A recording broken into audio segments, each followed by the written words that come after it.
what's new at the Southeastern NIOSH ERC. So again, the NIOSH Education Research Centers, as well as the agricultural centers. So each of the center directors or deputy directors in attendance will give an update on various happenings and things, because obviously since the last, conference, and certainly since the last time we were in person, a lot has gone on with this little thing called COVID, right?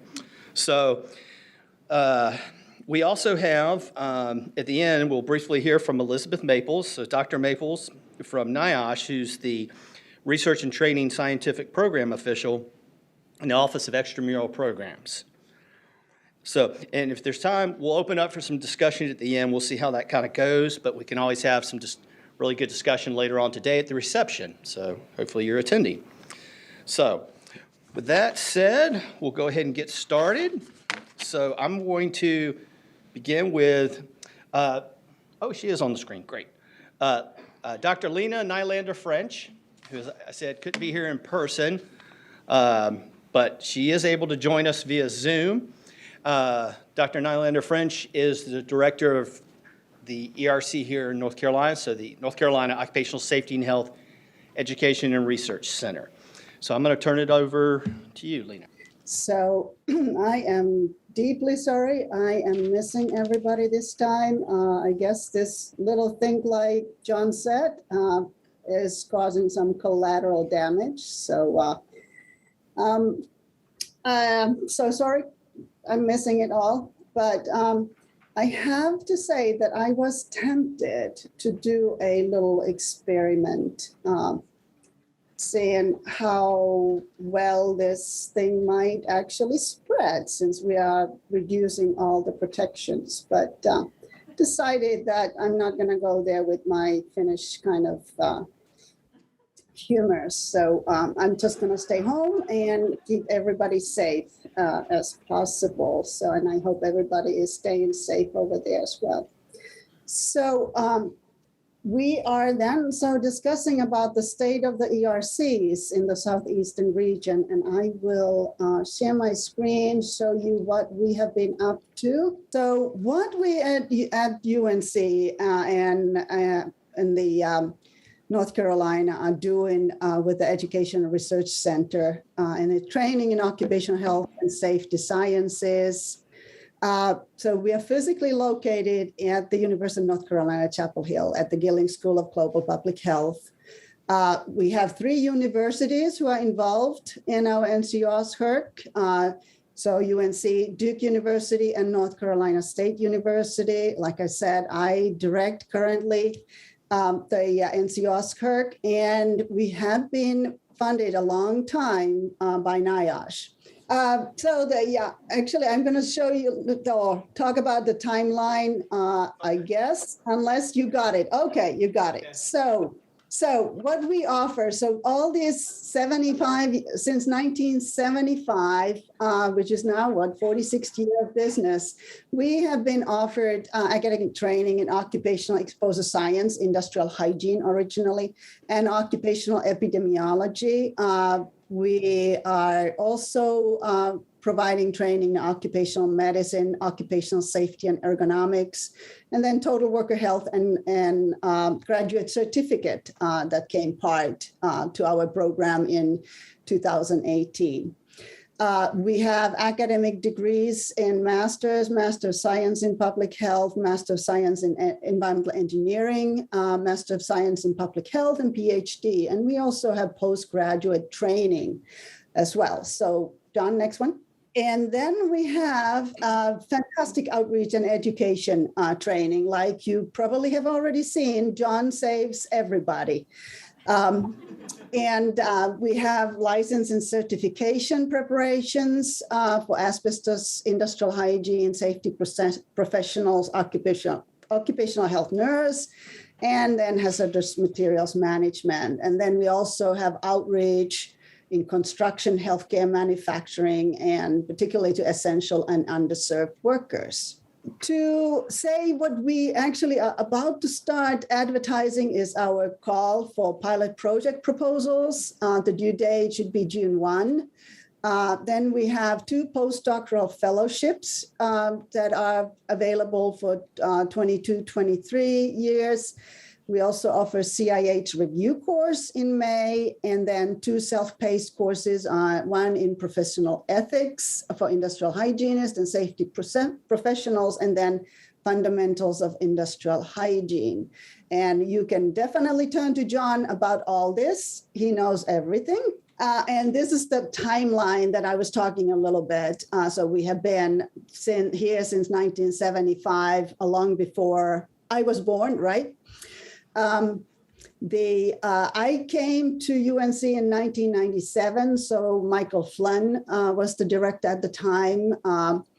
I did not start the occupational medicine program, although I wish I had. It is an outstanding program. But you can see that we are right now, we have built a very nice core program, occupational safety and ergonomics, occupational medicine, industrial hygiene. And then we have added the total worker health certificate. And then the last addition was in 2020, our targeted research training. And this slide shows our structure as it is currently. So we have the academic training course and the research training course in the center.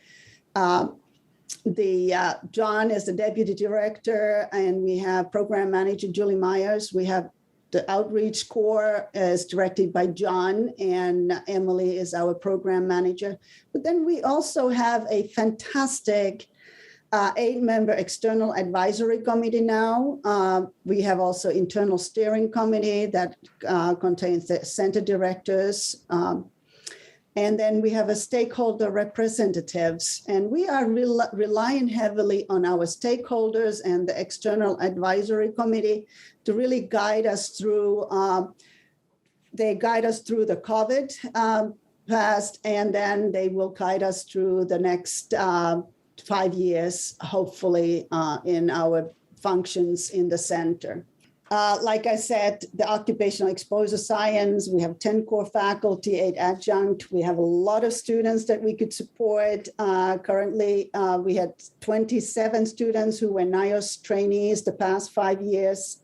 They all were immediately employed equally by academia, government, and private sector. And we have quite many research projects that the faculty is leading currently. Next one. And then the occupational medicine program is a 2-year residency program. And we train 2 residents per year and over 60 graduates so far. I think the program has graduated, and we have 100% ABPM pass rate. And very many government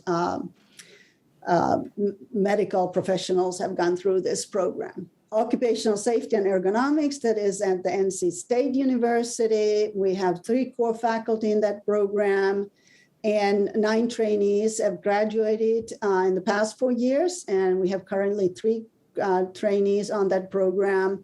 It is a fantastic program and growing with the young faculty involved in it. Occupational epidemiology has been involved since 2000, and it's a nice interdisciplinary education in occupational safety and health, which has a practicum experience. We have 4 core faculty in that, and 4 recent trainees were actually hired by NIOSH, and 1 trained was placed in a NIOSH summer internship. So currently we have 2 trainees in the epidemiology. And then our new certificate, Total Worker Health Certificate program, established 2019, and it involves 3 courses, 9 credits total. Many of our students, particularly the industrial hygiene students, have been eager to take these courses. And the one course which is the critical issues in worker and workplace health is a required component for all our NIOSH trainees. The targeted research training, like I said, we started in 2020. Our first postdoctoral fellows were recruited in 2021, Gina Gerstner and Elizabeth McClure. They are now graduating from that program this spring, and we are starting to look at new trainees. We are really focusing on recruiting individuals from diverse and underrepresented backgrounds, and the training really aligns with the high priority occupational health and safety issues. The pilot projects that we have funded this year, we have 4 of them. You can see that one is from the UNC Exercise and Sports Sciences, one is from University of Florida, one is from Duke University, and then one is from the University of Alabama at Birmingham. So wide variety around the southeastern region that we fund this. The past 5 years, we have funded 22 projects with wide variety of different occupational safety and health top sectors and topics. And what did we do with the COVID? We did a lot of training, a lot of service, as well as we had research project called Carolina Prosper, where we promoted safe practices for employees to return or stay at work sites. And like you see, there were a lot of products that we were able to get out. Over 19,000 courses were attended, 12,000 education hours and so forth. So what was really nice with the COVID program is we were able to reach all around North Carolina to different variety of stakeholders. And we will keep that going, hopefully, in the future, as not just with the COVID, but whatever we can do to help them out in occupational health and safety issues. Next one, John. Okay, I think we can skip this. We always said that impact has been great. Let's skip that because the time is getting short. I'm sure we can talk a lot about, is there next slide, John? And then our newcomer is the Carolina Center for Total Worker Health and Wellbeing. We started that this fall. It was funded. We are so excited to work together with Dr. Laura Linnane from that, who is directing the Total Worker Health Center here. And we do a lot. For example, the pilot projects and outreach activities are very well coordinated, and they complement each other very nicely. Well, we have 2 nice research projects in that center, one handling rural and urban clinical well-being and targeted improvement interventions during COVID. And then the other one is a total worker health approach to reduce falls and advance falls protections. These are directed by our fantastic faculty. The first one is Marianne Bienhold and Samantha Metzler-Broidy, and then Eric Ryan, who also is a part of our targeted research training program, has this falls protection project going. And then what are we going to do with the future? That is the future of the work. We will broaden our educational research reach in North Carolina. We have mentoring program that we are having for young occupational safety and health professionals. We hope to improve safety, health, and well-being among organizations and communities, provide evidence-based workplace and public policy changes, collaboration between total worker health centers, ERC, UNC, and injury prevention centers. So those are all on the forefront of our activities. We are so excited to have so many partners in our future journey and see where we can go from here. So all is to really increase the knowledge, use, and dissemination of occupational safety and health and total worker health approaches, and then increase the capacity of total worker health practice. So basically really diffuse a culture of total worker health across industry sectors, professional practitioners, and communities are what we will hope to do the next 5 years and so forth. So that ends my quick presentation, and please connect with us in the future. Thank you, John. Okay. So the first one I'm going to talk about our 2 centers, the ERC and the Ag Health and Safety Center. We had 8 training cores I have to say, I'm really sad to report that as of June, our occupational medicine residency is closing.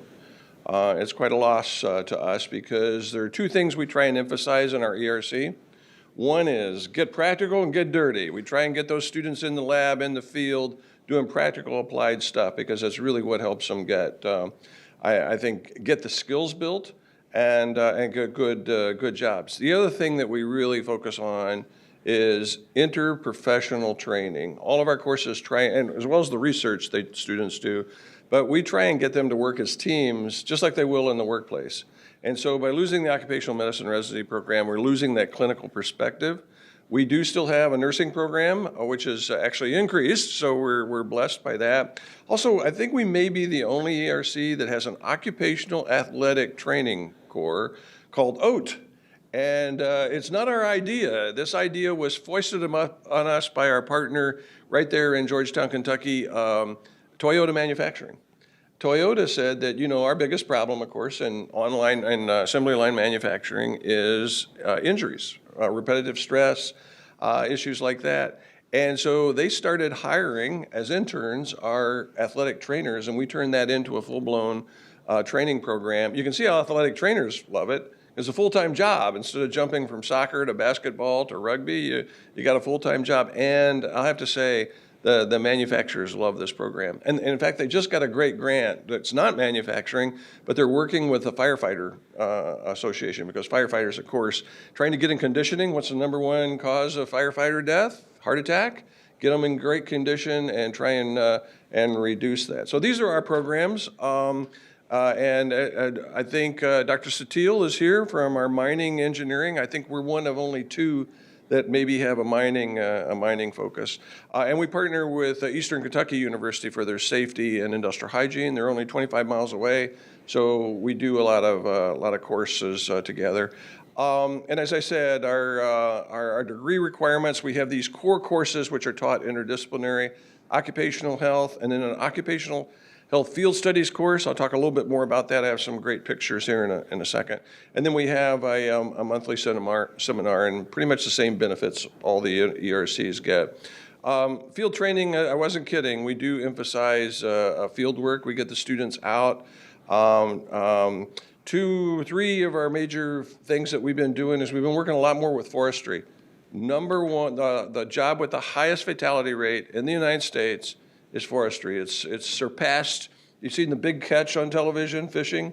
Logging beats it now, maybe because fishing's been getting more visibility. Logging has not, particularly in our region of the country, where they're cutting down trees on slopes in central Appalachia, and we're seeing a wide number of fatalities. So we're trying to train students in that. Distillery industry, of course.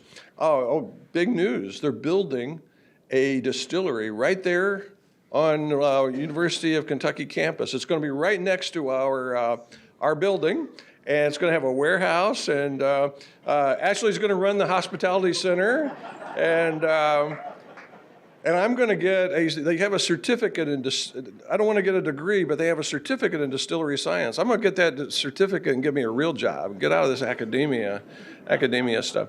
But there are a lot of ways to get injured in a distillery. They have a high injury rate, particularly with those heavy barrels. They have to move around. And then there's a great picture of Dr. Satil sets us up every year with a mining company to go in and work with them. You see some ticks there. I'm going to talk a little bit more about that now. Is always looking for emerging issues. I mean, I think Tom and I talked about this years ago, Tom, when we turned this into a workshop I think it was when we were in Nashville. Every year we come up with new ideas when we go home. And one that has kind of come out of our collaborations with other universities and such is vector-borne diseases. We were not involved in this until just a few years ago. It turns out that one day one of my students dropped by and he said, I was talking to these folks, and they said that there's this new disease called alpha-gal syndrome. You heard of this? You know what this is? Red meat allergy. A tick bites you, injects a galactose, a sugar, into your blood in certain people. We're not sure what all your characteristics are, but if you're blood type B, you tend to be protected.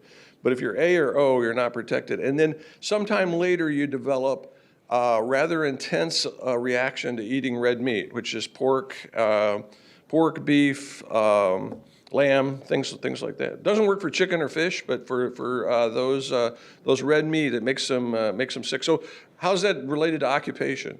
Who's exposed to ticks more than farmers and loggers? So sure enough, for his master's thesis, we went out and we have a master logger program, and we have various agricultural groups that get together. He recruited people to answer a questionnaire and give us blood, and we worked with Dr. Cummins right here at UNC, who is a top immunologist in the world on this particular disease, and he ran the bloods for us. And sure enough, 30% of the people were sensitized, and only 2 of them had any idea what alpha-gal was. So it was pretty fascinating work, which has led to our stronger relationship with the Department of Entomology. And these are 2 of my doctoral students that are out there. In fact, they may be out there today, on a nice day like today, collecting ticks. And have you ever done that? It's high tech. It's high tech. What you do is you get a sheet and you pull it behind. I've done this. They took me on a survey, and you pull it through the woods, and then you pick all your ticks off of it. And what's amazing is I think I showed you a picture earlier. Most people who get these tick-borne diseases cannot recall getting bit by a tick. You know why? Well, because the ticks can bite you and get away, but there are nymphs. I guess it's the larval stage. The first time they bite you, they're not infected yet. But the second time, the second time they bite you, they're at the nymph stage, and and they're tiny. I mean, they're like the head of a pin, and you can pick up these vector-borne diseases. So we're focused on. We've got both research as well as training studies going on with Lyme disease, Rocky Mountain, let's see if I get it right. Spotted fever rickettsiosis, it's now called that instead of Rocky Mountain spotted fever. Also, you know what state has the highest amount of Rocky Mountain spotted fever? North Carolina. No, North Carolina, they got you beat. North Carolina really, really has a lot of tick-borne diseases. In fact, there's this, I don't know if you guys have ever been there. I like to brag about it. Not too many people have. Tick Bite, North Carolina, you ever been there? Look it up. There's a place called Tick Bite, North Carolina out on the East Coast. Yeah, I didn't do a tick survey there, but we did a tobacco survey there a long time ago. All right, anyway, entomology, this is a new emerging disease for us, and we're still doing the old tried and true stuff. One of the great things about being an ERC is you get resources, and we have built up a really nice aerosol science laboratory. Where did I learn aerosol science? University of North Carolina. David Leith and Dr. Who was Leith's protege? I'm blocking on his name now. He wrote a textbook. Anyway, aerosol science is still one of our major areas of research in respiratory diseases. Something else that we did in partnership with the state, before all of our students get out there and go get jobs, we train them in emergency response. We partner with the state Department for Emergency Response. They have them go through the FEMA training, and then the state comes on campus and gives our students training and a certificate that they've been trained in emergency response. And every once in a while, not every year, but every once in a while, we get invited to go help the state on an emergency response. This picture is from one where it turns out there was a Superfund site in Kentucky that was heavily contaminated with arsenic, old wood treatment plant where they had treated it with this copper arsenate, and it was heavily contaminated, declared a Superfund site. But then somebody sold people housing lots, and they had been living there for 10 years. Then, you know how Superfund works. It gets to the point where you raise them in priority, they're going to come renovate you. The Superfund guys show up and say, what are all these people living here? It turns out that we wanted to find out how heavily contaminated they were with arsenic. And so what we did is we were drawing blood, and more importantly, we were clipping their toenails. We gave them all pedicures and then took them to the lab and analyzed them. And sure enough, several people had really high levels of arsenic in their bodies. We have pilot grants too. We got them, and we overlap with you guys a good bit, but I would argue it's not so much geography, right? I mean, that's one of the things about being collaboration with the other Ag Center, which is in the Southeast, and the 3 other ERCs in the Southeast. We do overlap a bit geographically, but I would argue that just enriches us because then we can focus on certain areas of expertise. I mean, there's clearly areas of expertise that you all have that we have no expertise on, and we would gladly cede that to you all, so we don't have to learn how to do it. But it also, I think, makes us really strong as occupational safety and health partners for our region. And I don't know about you, but I get a lot of praise from Dr. Maples on what a great job we're doing. So I'm sure she's proud of you all as well. Our Ag Center, I'm going to talk about the things we've been focusing on recently. Yeah, we went through the hell you just went through on your recompeting your ERC. We had to all the Ag Centers recompete at the same time. And so Dr. Kane back there, he's aged 10 years. You should have seen him last time. He didn't look at all like that now. Yeah, it was awful. And this table right here, the folks who got it all done for us. It was quite an event. So I'm not going to talk too much about what we plan to do, a little bit, but that's we're waiting to see. But this is a focus of things that we've had. The last few years, I guess it's close to 3 years now, we have really dramatically expanded our activities on farmer mental health and suicide prevention. Dr. Mazur was able to secure a grant with AgriSafe in the southern region, and that got us started. We started, it was called the Southern Region Farmer and Rancher Stress Assistance Program, and it taught us more about how to do this QPR training. You all probably heard about this, or maybe you've had the training, how to evaluate that, how to make it better. And built from that, what that led to was several other projects. And we have now trained upwards of around 1,000 people in various types of training, particularly focused on QPR, but expanding on that. This has led to a suicide hotline that was funded by the state. Our state of Kentucky has now given us two $500,000 appropriations. We're waiting to hear, at least I hadn't heard as of last week. Have we got the third one yet? We did? We're still waiting to hear. And that's funding the hotline as well as several other programs that we have. And what we're seeing is willingness and basically probably the courage and skills they need to intervene is dramatically changed. So I mentioned the appropriations and what that's leading to, but they're also developing a peer-to-peer mobile app. So that people can look at their phone and have ideas of what they should do, what they can say, as well as what kind of resources might be available. Oh, I probably ought to give a shout out too to the Farm Bill. The Farm Bill added in up to $50,000. How much for treatment?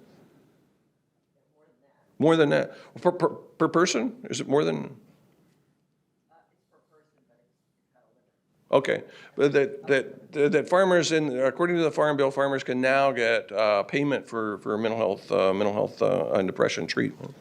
And then what's on the horizon? We've got this pilot study that's just getting off the ground in McCracken County, the Mental Health Navigators Network to assist farmers in community-based mental health, menu of trainings, and an effort to engage black farmers in the Southeast to identify mental health problems. So a huge amount of our time and resources is going into this. This has really become quite a thing. One of the projects that we're shutting down now, but it's been very successful, I think it's in 11 states, is what's called a cost-effective rollover protection program.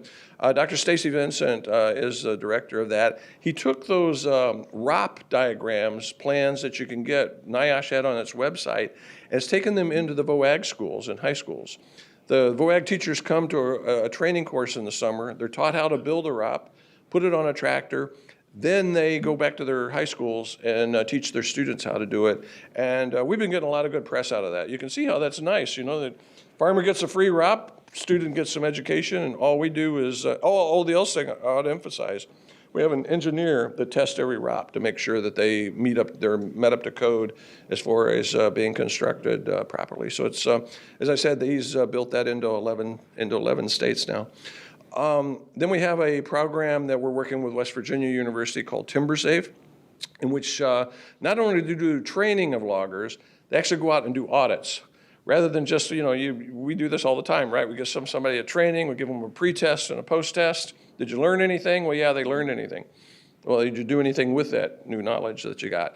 So they've been going out and doing audits and showing that, yeah, actually the people who've got the training have been improving their scores, their safety and health scores. So And we're building on that project. That's one of the projects that we built upon and hopefully will be part of the new Ag Center. I already mentioned this in my talk this morning about the surveillance system, but that's continuing to go. So what are our new focus areas in the Ag Center?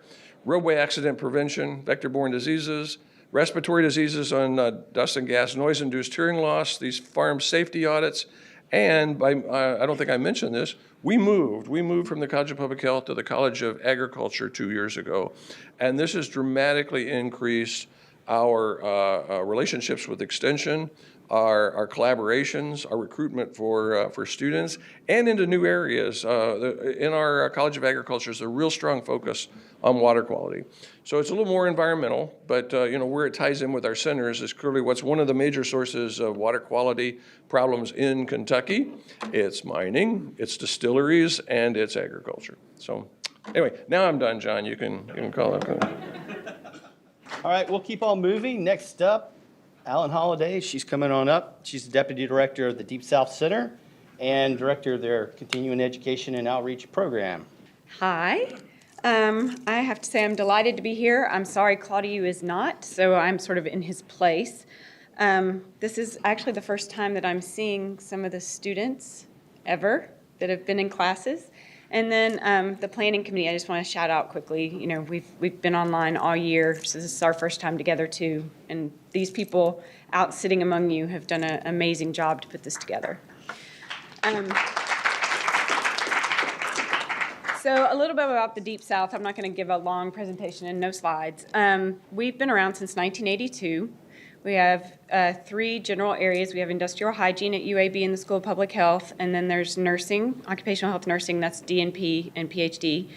And then at Auburn, we have occupational safety and ergonomics, and then OIP. So some of our students are actually here with pilot projects with their schools, so I'm excited to see those as well. We primarily seem to touch on industry, manufacturing, construction, and then the health fields. A lot of our continuing education people are hospitals, or some of them are in heavy manufacturing where they would have noise or other exposures that we specialize in. So, and like Wayne mentioned, I just want to mention we do have a program where we do interdisciplinary. So even though we're at Auburn and in the School of Nursing and at UAB, we bring everybody together for a one-year course that does an interdisciplinary project at a site. So that's kind of exciting because we often get into some place like Yamaha or Honda and solve one of their issues for them, which is a great sense of accomplishment for the students, but it's also a wonderful way for us to have that interaction with our constituents. So just briefly, I know that in nursing, our general interest in research are the nurses are very much into long-haul trucking, firefighters, and then more recently, they're even looking at their own profession with PTSD and the ED and some of the different things that are happening with nurses in workplace violence. As far as what IH with Claudio and Dr. O, Zhanghua, they're very, the respirators and activated carbon in respirators has become very, very dear to his heart. This has been going on a while, and he's starting to make some real progress with the different levels of those, hoping to get to a point where it's aerosols and gas and you have an even higher protection point. But with COVID, he did go back a little and did a lot of work on the efficacy of the respirators after they've been cleaned. So this was early in the pandemic and we didn't have that availability. Dr. O is also very interested in hand-arm vibrations, and she's doing a little bit more in noise than she had been. So, and then unfortunately, I don't have as much information on what Auburn is up to, except in their most recent COVID activities, which I think are pretty interesting. They've done some work with single destination public transit and how you would seat people distanced on such a vehicle. And then there's also been some work on, let's see, I do have it. The challenges of telework for occupational health and safety. So that can go in all different human factors ways and in just general safety. Where are you doing your work at home and the comfort factors there. So that has been a very big side of things. We've also been a huge resource. Our Deep South Center has been involved in our school and in the university in some panels and some committees that have managed the activities of the university and of the school as we've dealt with the pandemic and then returned back to the office. And then last, because it is the one I know the most about, CE.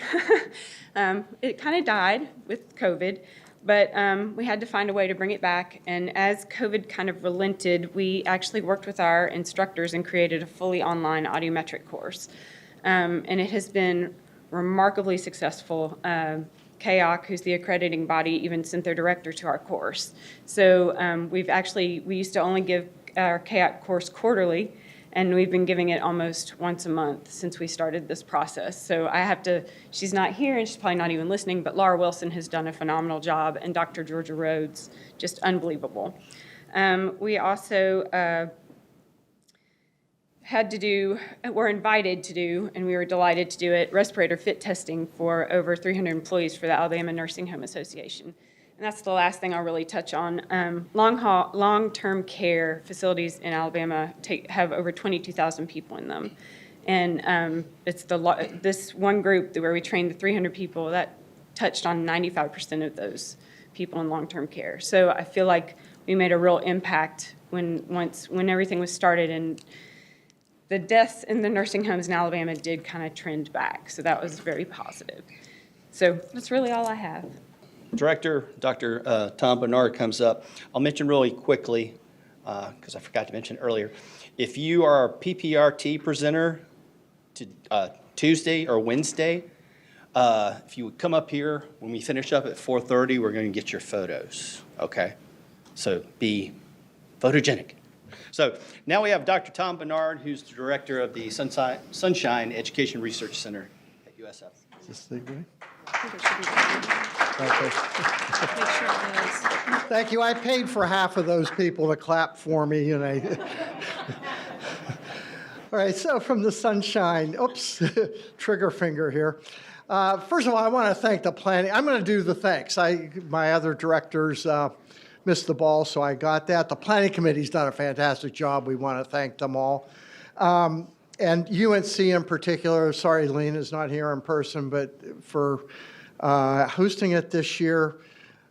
Terry and Wayne, you guys for keeping Southon going. That's been a blessing. I think that really makes this meeting wonderful. And then, of course, thank God for NIOSH. So with that, we do have an ERC in Florida. It's got some aspirational goals that we're going to improve workplace quality of life, and we're going to provide evidence-based practice. And doing that will make a difference. We educate professionals in a traditional listing that you've already seen. And I forgot to mention, but across 3 universities. So the University of South Florida, the University of Central Florida, and Embry-Riddle Aeronautical University in Daytona. So we've got we own I-4 in Florida. And it's been a great collaboration, and we look forward to building it. The success of our graduates, the passing license exams is important. Also, the certifications. They're all working in occupational health, safety, and wellness. We're pleased with that. Our graduates, as they get out there, start contributing, do demonstrate leadership. In this past year, we had one that participated with the AHA recommendations for COVID, and we have one of our doctoral students has just joined the NIOSH External Advisory Committee. So they continue to do well. For faculty trainees and trainees responding to COVID, we had a number of the Agile demonstration grants and some PRTs that went out to PPRTs to look at the COVID response. Being fast, we were able to get a cohort that we actually tracked from the office to home and back to the office again. That's good, and a number of other studies. We've been tracking the state of Florida public health workers, and guess what? They're burning out, and they're looking at turnover intentions. In fact, I think there's a poster here for that. One of the groups has briefed the Congressional Future of Work Caucus and a number of employers about the stresses and routes to interventions. And there's a hurricane group. So Jen Marshall leads up, and I'm told that that's the table. Wayne, we were talking about the value of the program and things. They got together at our last in-person meeting and formed this group, and they've been productive. A number of papers later getting going. So it's been, I think, a great example. We've been putting our trainees have been out on the front lines because we have medicine and nursing. They've been directly involved. We've had a number of our other graduates or students involved in contact tracing and things like this. Others in the clinical and telemedicine. So they got some real world experience that they wouldn't have gotten at any other time. And then there are other risks like heat stress. That kind of has been floating under the, but the ERC's been well positioned to help with that. Beyond the academic training, we do want to promote interventions. The targeted research training and outreach and professional development have all been supporting programs that have addressed, for instance, hospitality and disaster response. And again, looking at workplace stress in the context of COVID, framing the future of work for hospitality workers is an ongoing thing. Looking at workplace violence, and one of the things we want to start weaving in is social marketing as an intervention, community-based intervention method, and their first project is looking at violence training among hospitality workers.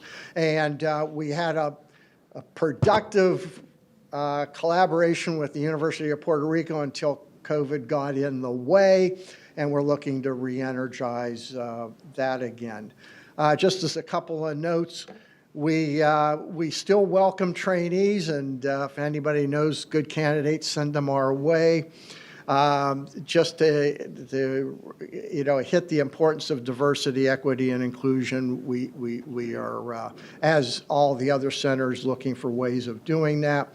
And I want to just put out a pitch that we're trying to find somebody to replace me. I'm sorry. Yeah, I was. And that's a long story. They're really tired of seeing me. And not only that, but also to pick up the management of our two other occupational and health and safety programs at USF. So it's a pleasure seeing you all here, and look forward to a great meeting. Thank you, Dr. Bernard. Our last presenter before Elizabeth Maples chats with us is Dr. Andy Kane, who's Deputy Director of the Southeastern Coastal Center for Agricultural Health and Safety. So we're the other center, the other NIOSH extramural center in Florida. We're an ag center focusing on ag, forestry, and fisheries. And for those of you that are a little bit newer to the NIOSH family, NIOSH, as you may know or as you should know, has three different types of extramural centers. Total worker health centers, the newest type of center that is supported extramurally by NIOSH. There's education research centers that you've been hearing from, and what Dr. Bernard was just representing. And then there are these ag centers that I'm representing at the Southeastern Coastal Ag Center. And of course, Dr. Sanderson is the other Southeastern Center that is not coastal necessarily, but yet our regions overlap, and you can swim and I can ride. Although I'm not sure about your wife's truck. I'm not sure if I've earned that privilege yet. But nevertheless, so ag centers are focusing on ag, forestry, and fisheries. So I want to give you just a really brief overview of what we do.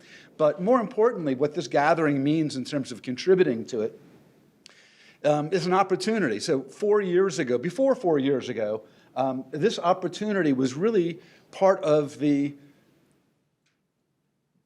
mission statement of ERCs that trainees and PPRT presenters need an opportunity to present amongst their colleagues, their peers, to have feedback, to be able to get the word out, and then Alan Holliday put a big effort into taking that and saying, let's do that regionally so we're not all siloed doing it. And then I will blame Dr. Bernard for saying, we should have a token ag center show up at one of these things.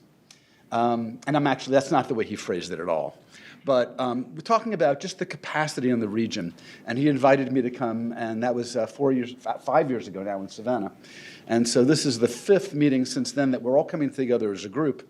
And for those of you that have been here for more than 1 or 2 of these gatherings annually, you'll see that they've grown in their structure, in their cohesiveness, in their engagement and interactiveness, and the ability to connect with people. And so this is a really wonderful, very low-energy way to get together and really interact and network and get to meet people. And so let me introduce our center to you. So just as a single slide overview for who we are. So the Southeastern Coastal Center basically is Florida, Alabama, Georgia, Mississippi, and then North and South Carolina. Gosh, we are not doing any projects here whatsoever. It's in our region. There's great opportunity. So centers, we don't really want to step on each other's coattails, but I think it's great to be able to ride on each other's coattails, to share capacity, and to be able to take that capacity and meet stakeholder needs. We are also in Puerto Rico and the U.S. Virgin Islands. So the Southeast region, as you know, is very, very rich in natural resources, and ag, forestry, and fisheries are all about taking advantages of the natural resources. Florida and the Southeast is a leading producer of many of the products that you're going to find in all of the supermarkets in your grocers, in your produce section. It's a leading producer of citrus, of tomatoes, of strawberries, melons, and a lot of ferneries and ornamental plants are grown as well. So when we think of agriculture, we expand that into all of those subsectors. Florida and many other areas, Georgia also, has some of the highest number of migrant workers in the nation to be able to harvest those crops. These are seasonal workers and very difficult and challenging to be able to get data from and understand what those challenges are in terms of how it affects their health in the workplace.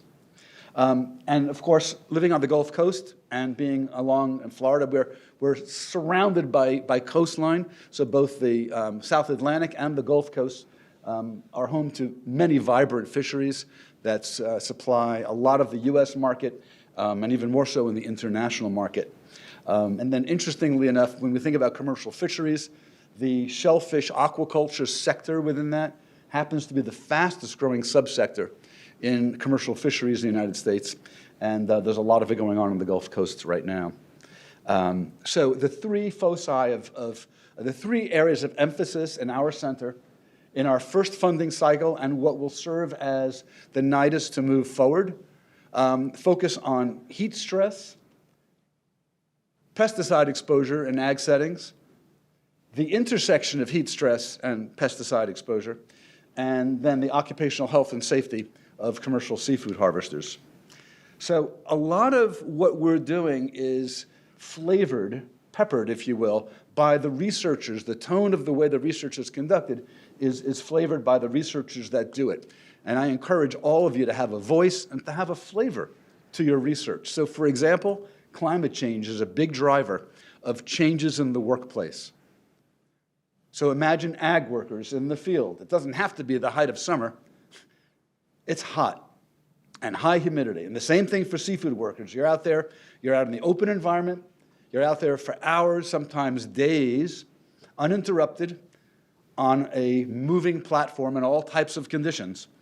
And these things, if they get worse or they change, you have to be able to adapt to that. So just as a couple of thoughts, this is just inspiration for your thinking. Climate change, right, that's real for most of us. And if you look at the projected climate change in Florida, we're expecting a shift that's a little bit faster. The rate of that change is expected to increase dramatically in the next decade or two. What are the effects of that on the processes in harvesting? Does it change the number of water breaks or rest breaks that are needed? Does it change the way people need to prepare for going out with regard to hydration or clothing? So it's not just temperature, but if you think about seafood workers It's not just their environment, it's the environment they harvest in. They're going to change their strategies on harvesting based on what they can harvest to make a living. What they harvest is completely under the control of environmental drivers. So we talked about temperature and global warming, sea surface temperatures rising. Here's just a couple of pieces of data that illustrate in some of the communities that I'm working in. This is an oyster farming area, Apalachicola Bay in Florida. And it's just an example over from 2002 through 2014 is a stretch of data that if you look on top, that's salinity. Salinity goes from 0 in freshwater up to 35 parts per thousand at the top of the graph. And you can see there's tremendous variability in salinity with tidal cycles and rainfall events. But in average, if you look at that little red slope there, salinity is on the increase. The world's oceans are getting slightly saltier over time. The bottom graph on pH, you ever hear of ocean acidification? The world's oceans are getting slightly more acidic. And if you look at the regression line, 0.01 pH units per year, or 1/10 of a pH unit per decade. You have to remember that pH is on a log scale. So if you're harvesting oysters, or trying to grow clams, those organisms can no longer grow at the same rates. Different strategies need to be employed. As a matter of fact, on the Pacific Northwest, a lot of those industries are gone now because the pH is too low to be able to produce bivalves out there. And then water flow. Here's an example of a hydrograph. I'm showing you this because I think it affects a lot of our stakeholders. This is a hydrograph. All the colors in that hydrograph going from left to right is a repeat of the same data year by year by year. So the green band in the middle is sort of the average flow from coming down the Apalachicola River in this case. And then you're looking at quartiles above and below median flow rates. The black line on this graph here is the actual flow rates coming down the Apalachicola River over time on the x-axis. And what I would like you to be able to see on this graph is that there's a couple of years where 2010, 2011, it doesn't just get low. It goes to historic lows. And by 2012, it's not only historic lows, they're staying there for long periods of time. It killed and wiped out a lot of the habitat that supports these fisheries. And it's very difficult for management to adapt. So fishers and management, state agencies become at odds. And so it's not, climate change doesn't just say, wow, it's really hot today. It's the long-term trends, they're changing, and we need to be on top of that in terms of what's the work environment that our workers are working in, and also the variability, the variance of those data. The extremes are not the same as they are now. So there's a lot of different things to consider moving forward. So looking at heat stress, some work that was done at Emory University with Linda McCauley, looking at dehydration and biomarkers of dehydration and heat stress, and looking at renal function, and she was able to discern, not that it's surprising, that a lot of the majority of ag workers, the majority of which are H2A workers, come to work dehydrated. And that they're basically there's renal insufficiency to some degree at the start of a workday. So it really gave us some models to look at to be able to do outreach with these folks and to change their hydration plans and their work break patterns. Other work being done by Chris Volpe is looking at the combination between heat stress and pesticide exposure. This is using a rat model. Now in NIOSH, we don't typically look at rats very much, or murine models. So this is a real opportunity to look at some physiology and omic level research to be able to discern pathways for stress, for renal stress, and try to be able to use that to be able to look at different populations and figure out where to place those interventions in time before these biomarkers would indicate that renal function has been reduced. He's got several novel biomarkers that he's finding. The urinary osteopontin is a biomarker that's not new at all. It's used for both renal and cardiac dysfunction. But he's demonstrated with glyphosate and permethrin that he's seeing large increases in that biomarker, and that there's also changes with two other pesticides in the podocytes. Those are the cells inside of the glomerulus of your kidneys that basically do all the filtration and makes them leaky. Leaky podocytes aren't good. So the fisheries stuff, we work with a lot of different seafood workers. We've completed some of the first surveillance of northeastern Gulf commercial fishers, non-fatal surveillance for injuries and illnesses. We have data on that. We have a lot of shrimpers, a lot of aquaculturists, clammers, crabbers, fin fishers, oyster dredgers. We have a lot of injuries reported historically, 192 injuries reported from 73 fishers, the majority of which were limiting, meaning they could no longer do those same tasks or come back to work the next day. And we're trying to look at some of these factors, sector by sector, community by community, to come up with very specific interventions. We are focusing really on surveillance, long-term community engagement, and we have another person working in fisheries, Kim Dunleavy, who's focusing on ergonomics. So all of these sectors, I mean, the logging may have the highest fatality rate. Fisheries is number 2 in that same kind of category. Interesting, there's lots of stories, but I'm going to hold off on them with my time here. We've also done a lot of COVID response in the last cycle, in the community, doing testing, doing antibody testing, doing outreach, and this is all because people get a hold of us. We are part of the University of Florida Emerging Pathogens Institute, which gives us a lot of resources in that way. We've worked with Ag Extension, departments of health, and set up different mechanisms to stay in touch throughout the region with other stakeholders. Looking forward from today, we've been talking about overlap in our centers, overlap in capacity. There's a lot of that. I really look forward to working with all of you and all of our centers. For us, we need to start beefing up forestry. It's really big in Florida too, but we haven't ventured into that sector as yet. Perhaps the best way to do that is to bring some of the capacity down from our sister center, or perhaps we need to do some cross-pollination there. We talked about changing workforces, changing environments.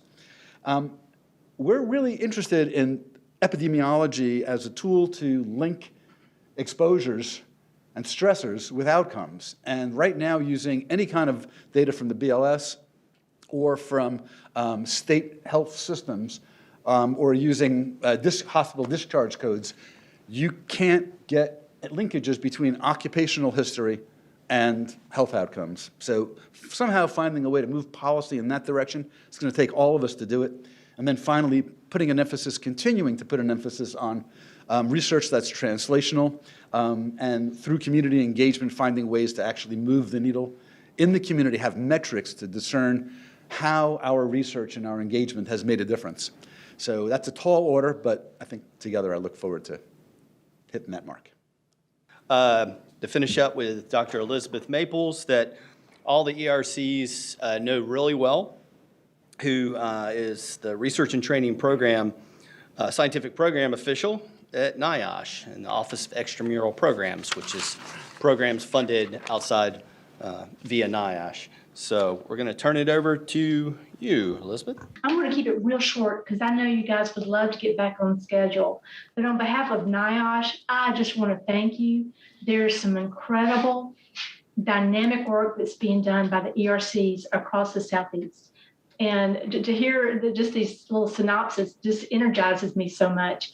During COVID, it was really difficult to look at all the things that were going wrong in occupational health and safety. And yet when I got to hear what was going on with the ERCs, it really motivated me and kept me in high spirits, what you guys have been up to. So no one has mentioned basketball. I don't know what's up with that. Maybe UNC and Duke or sometime kind of doing some kind of Sweet 16 thing. But congratulations to those two teams. And congrats to the planning committee. You guys have done a great job bringing together some very, broad topics that can be of interest to anyone. And I wish y'all the best of the next couple of days. And thank y'all so much.